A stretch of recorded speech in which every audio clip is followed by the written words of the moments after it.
ओम नमः शिवाय। आइए सुनते हैं प्रदोष व्रत कथा। एक नगर में 3 मित्र रहते थे, राजकुमार, ब्राह्मण कुमार और तीसरा धनिक पुत्र।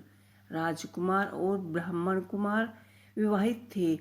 धनिक पुत्र का भी विवाह हो गया था, लेकिन मोना शेष था। एक दिन तीनों मित्र स्त्रियों की चर्चा कर रहे थे। ब्राह्मण कुमार ने स्त्रियों की प्रशंसा करते हुए कहा कि नारीहीन घर भूतों का डेरा होता है।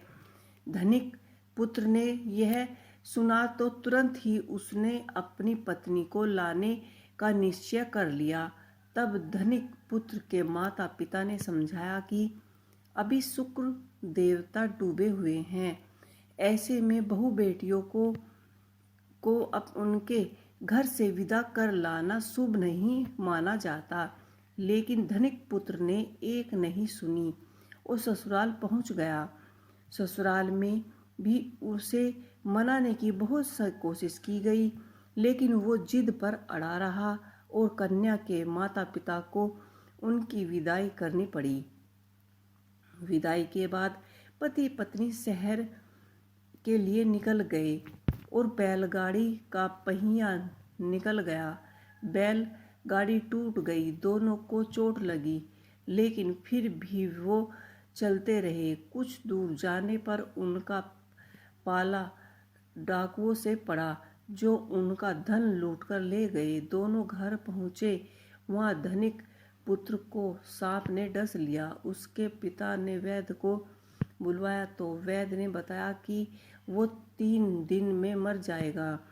जब ब्राह्मण कुमार को यह खबर मिली तो वह धनिक पुत्र के घर पहुंचा और उसके माता पिता को शुक्र प्रदोष व्रत करने की सलाह दी और कहा कि इसे पत्नी सहित वापस ससुराल भेज दे।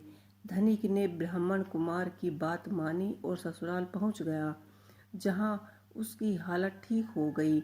यानी शुक्र प्रदोष के महत्व से सभी प्रकोप कष्ट दूर हो जाते हैं।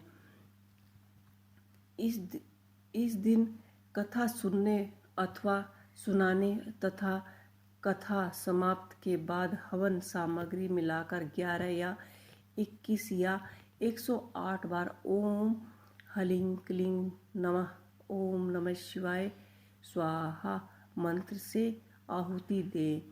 मैं आपको एक बार फिर बता रहा हूँ कि ओम ह्लीं क्लीं नमः शिवाय स्वाहा मंत्र से आहुति दे।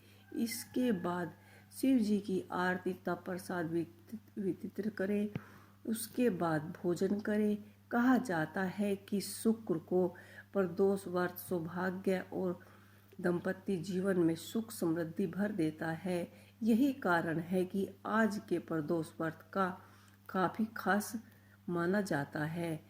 इसे शुक्र में पड़ने वाला प्रदोष व्रत से सुख समृद्धि और घर में खुशियाँ आती हैं। तो आपको मेरी ये प्रदोष व्रत की कहानी कैसी लगी, मुझे कमेंट करके अवश्य ही बताइएगा और ऐसे ही बने रहिएगा मेरे चैनल पिंकी शेरावत देवी पर।